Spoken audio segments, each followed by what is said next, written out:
3. Everything on your 2. 1. Screen curtain off. Act library. Search field.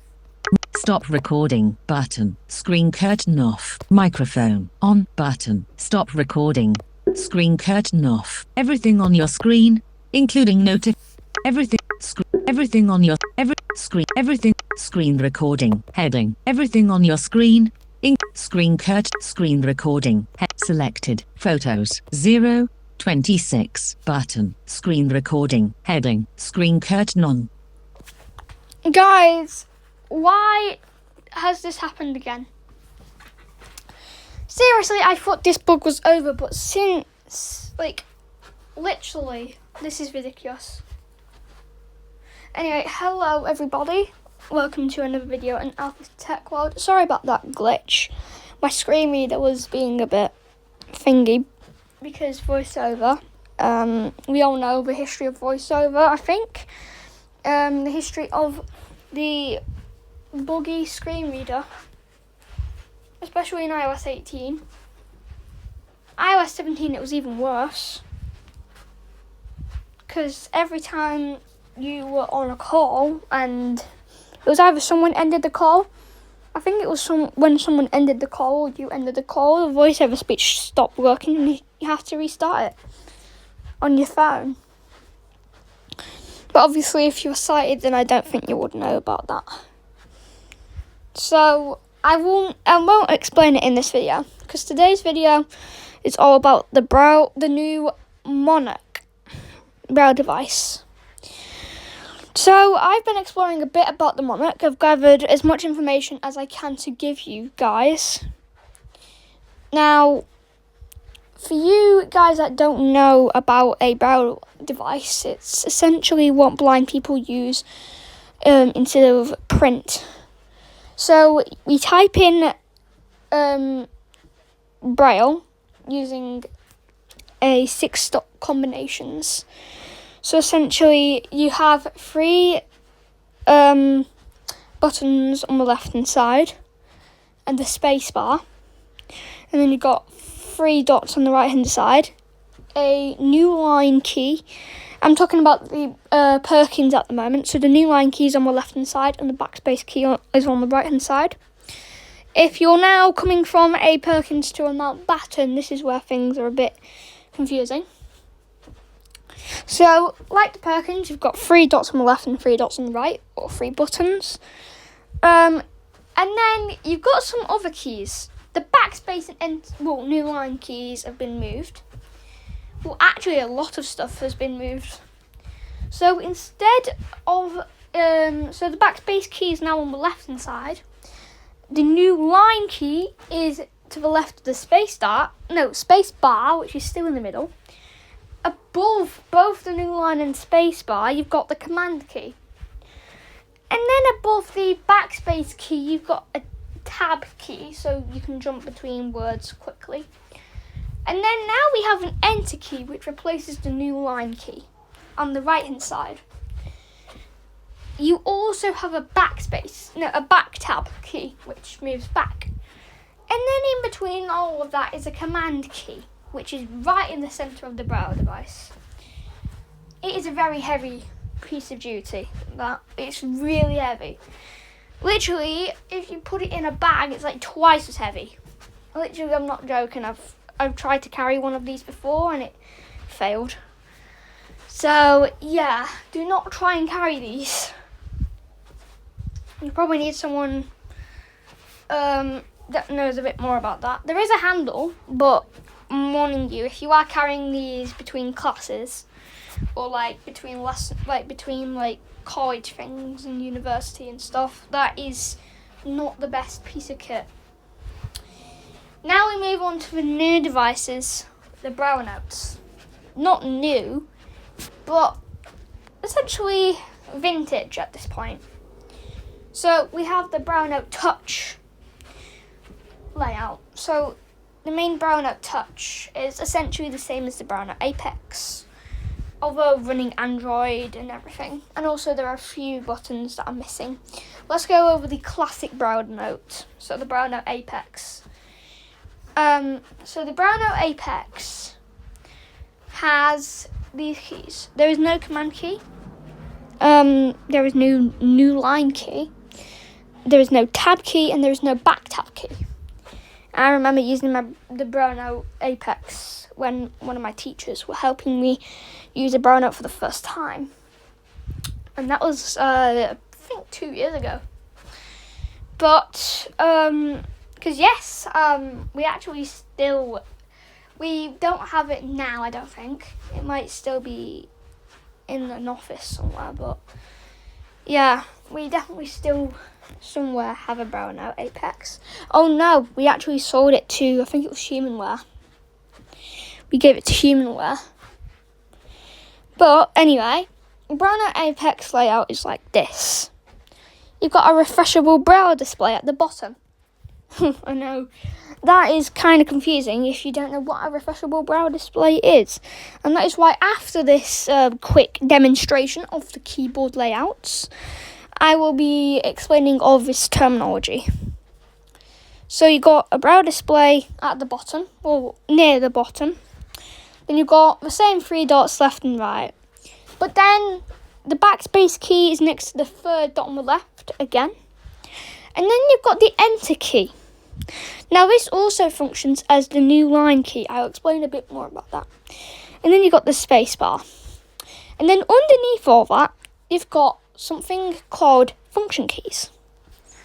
These essentially are, I'm not going to go over the volume keys and the, all that, because there's no need to. You'll figure that out. Depends if you have a Braille Note Apex or not, because I definitely did. But anyway, the function keys are essentially your navigation keys. However, if you want to do first letter navigation, you can also do that. And also, if you do first letter navigation, it opens the app that you want to. So if I press W on the Braille Note Apex, it will open the word processor. And I'll explain a bit more about this later. So basically, the function keys, you've got a left function key. Then you've got the left pan. So essentially what the panning keys are is if you're in a document in the word processor, you can navigate line by line with the pans, because the Braille Note Apex is not a multi-line Braille display. Unlike the new Brilliant series, I think the Focus Braille displays are also multi-line. I haven't even tried the Brilliant ones. Or the Focus. The Brilliant, by the way, is by Humanware, and the Focus is by Freedom Scientific. If you're wondering about that. And then you've got the right pan key, which is navigating to another line, like the next line in the page. And then you've got the right function key, which moves forward. Okay, now we get on to the Braille Note Touch. Now, actually, I can get a physical copy of this. I think it's... Oh. Aha. I think I've almost got it. Yep, I got it. But I don't know if I'll be able to get it. Hold on, guys. I'm going to have to put my phone on the table. Okay, there we go. Because this is on top of one of my drawers. I can't do it with... Okay. Oh. Oh, this is tangled. Oh, I did one. There we go.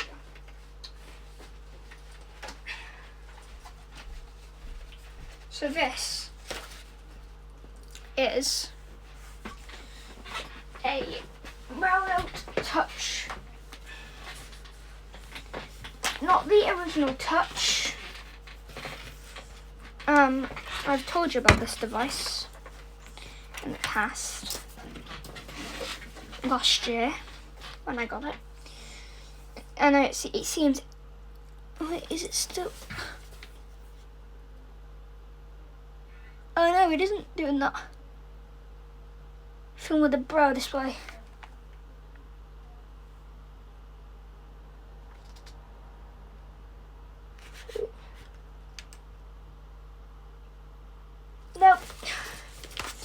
it's dead. But it doesn't matter. I can still give you a overview of what the key are. So you got the. Oh, this is actually quite dusty.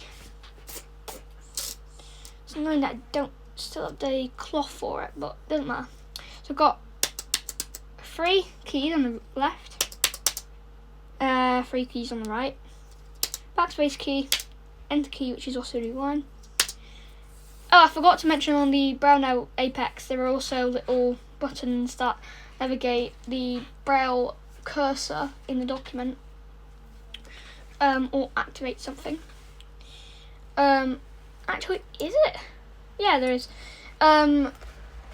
To a character or word. And on the Braille Apex, there is also a little scroll wheel in the middle.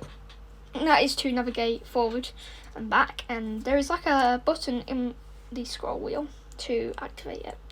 Unfortunately, on the Braille Touch Plus, we don't have that, but instead we do have a new thing. We have a few new things. So the Braille Touch Plus is a very, very interesting device. It runs Android. It means that you can get Google services, although the Android supported is not the best. It's running Android 8.1, which is very old. It's from 2018.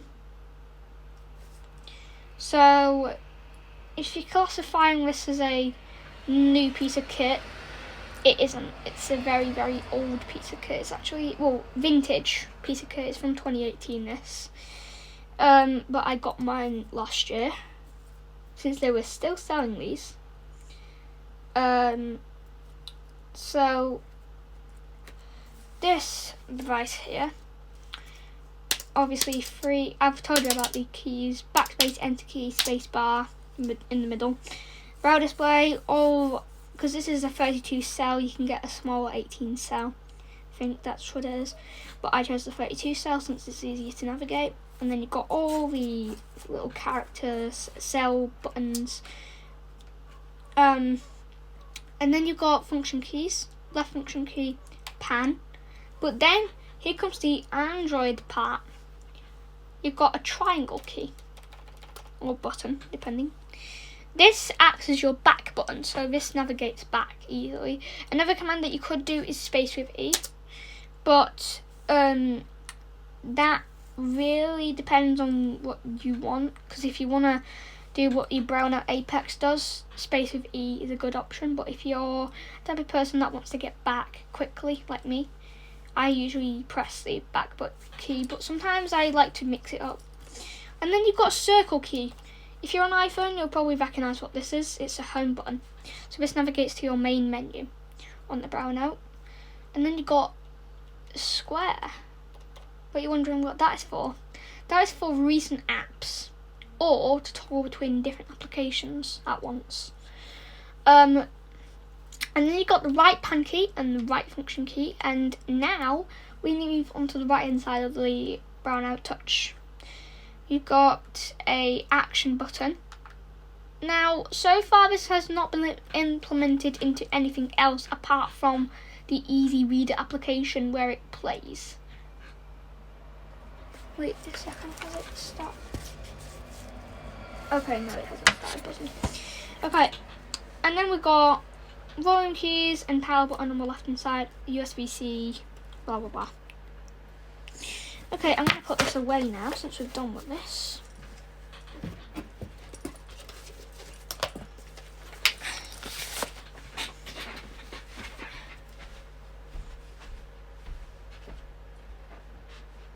Oh, and also it comes with a carrying case.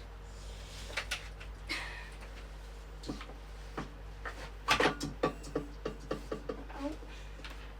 That is my kalimba. By the way, it's a smaller version of a full-size kalimba. It's like a walnut or coconut shaped. Anyway, now we move on to the new Monarch device. The Braille is now discontinued. It's been replaced with its successor, the Monarch. Or as Americans. They always say monarch or monarch. But here we say the monarch Braille device. So the monarch is essentially a new piece of technology. It is a multi-line, 10-line by 32 cell Braille display. Actually, no. Before we get onto the monarch, let me explain some terminology. So, a refreshable Braille display is essentially, so you know on your screen, just look at your phone screen now. Tap the collapsed video button, or I don't know what the icon is for you guys that can see. You'll still be able to hear me in the background. You'll see the screen changes window. Now, obviously, if you're blind, it's different. VoiceOver will say collapse video button, and then when you double tap on it, it will move to the previous window, like if you tapped the screen, if you were cited. But in this case, the refreshable Braille display basically updates the user when the user navigates forward or backward. So it doesn't.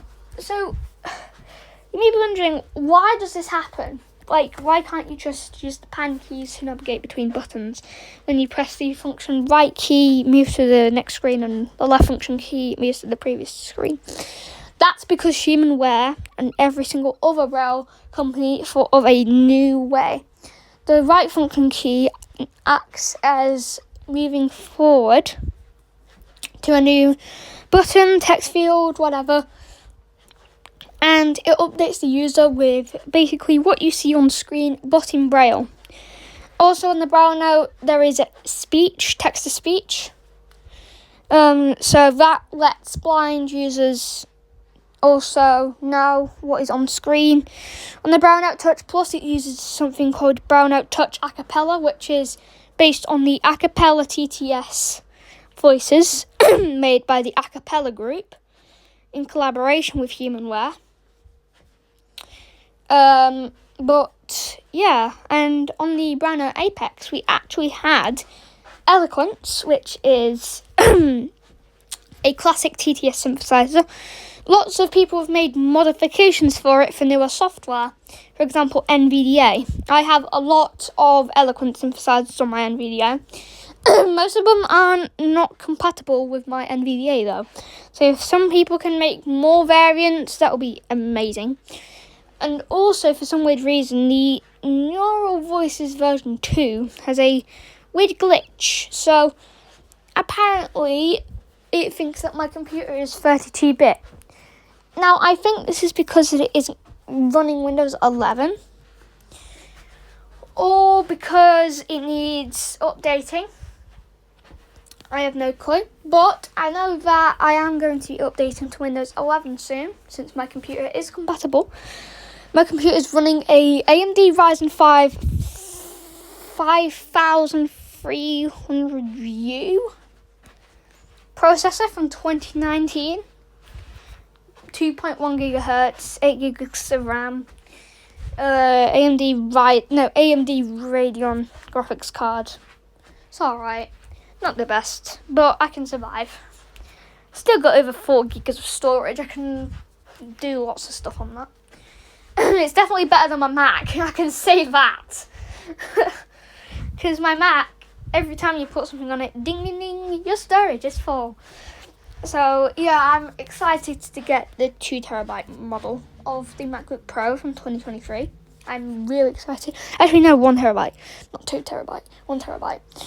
But anyway, so yeah. Anyway, carrying on with the Monarch. So the Monarch is a 10-line by 32 cell Braille display. So basically, what this technically means is there are 320 cells, which means that it can fit without spaces up to, I think it's, yeah, it will be, no it won't, yeah it will, no it won't, up to 320 characters if you weren't actually, well, it depends how you look at it. Anyway, that doesn't really matter. It has 3,840 pins because, yes, instead of paper, which you do not load into a Braille note, or a monarch, it uses pins to pop up the Braille. So, yeah, so 3,840 pins. There is now tactile visuals support. So, essentially what this means is if you like, sighted users, this is a thing for you. I've done a lot about this in this video. I've done a lot of sighted users. So, sorry blind people, you can't do this unfortunately, because this requires visuals. So this includes me. But it doesn't really matter since I can tell the sighted users what basically this means. So, essentially, just think that you are imagining or an image appears on your screen. And then think of like dots. I don't know how to explain it, but dots as in like just random dots. Any random dots. And no, it is not big dots, it's like small dots. Now, basically, for you blind people, basically what the tactile visuals are. Hold on. Screen chat microphone off.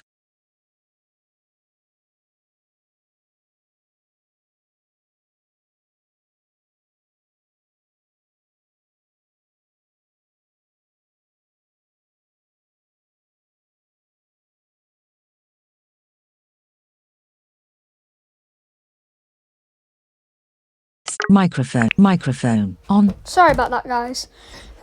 So basically, for you blind users of Braille displays, essentially what this is when a image comes on screen, you cannot feel it on the Braille display. It just says graphic or image.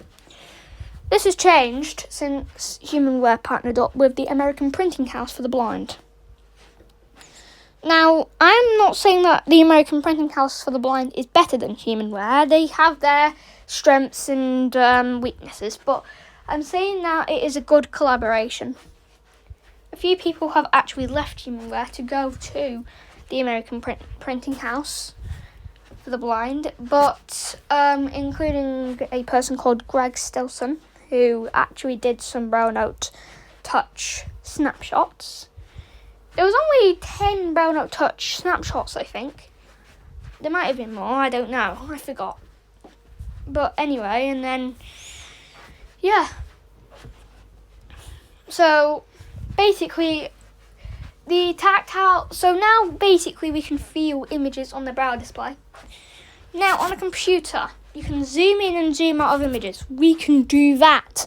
So essentially, we have now found a new way of having images to our fingertips, essentially. That is true, we literally do. In a sense of tactile feedback. So, in the pins, it will recreate the same image. And when we zoom in, we can see more detail. Now we can pan through the image with the pan buttons, which is actually now a D-pad apparently. I have not had a chance to test out the Monarch, but I think we might be able to soon. But anyway, my thoughts on the Monarch. I think the price is insane. £17,000 in the US, it'll be dollars. $17,000, but that is expensive. I don't even know if the Guide Dogs charity will be able to cope at this point, because I know that I do not have the capacity to buy that. It is too expensive for the price for the things that you're getting. Too expensive. But I think what Humanware should do is make it so that you can trade in your Braille Note Touch Plus, and then you can get like a discount because of that. Maybe like a 50% discount. And then you can buy it that way. I don't know. Humanware has to decide on this, along with the American Printing House, because it is their product as well. So it depends.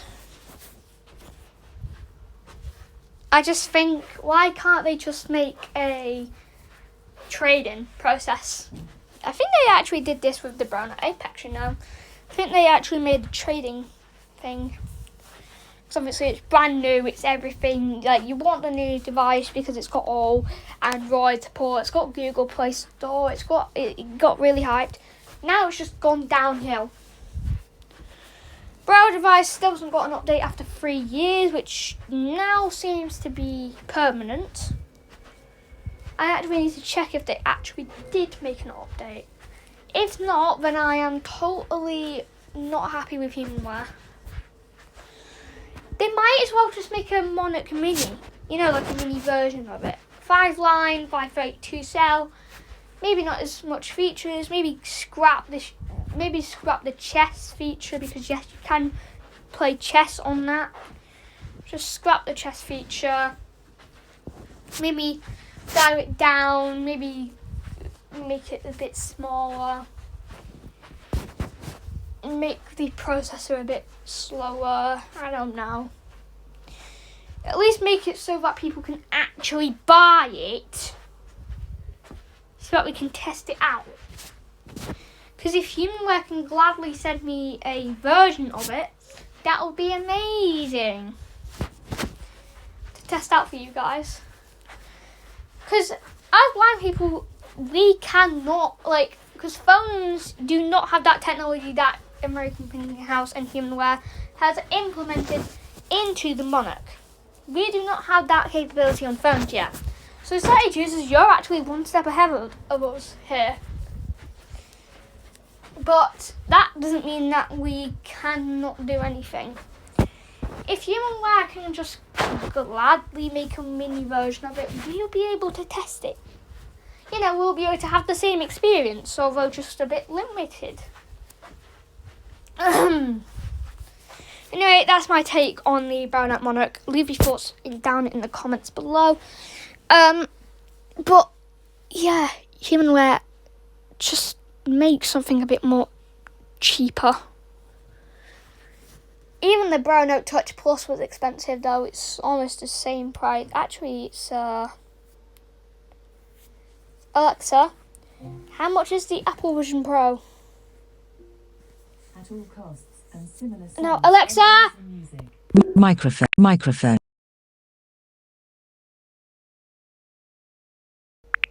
Gosh, that was close.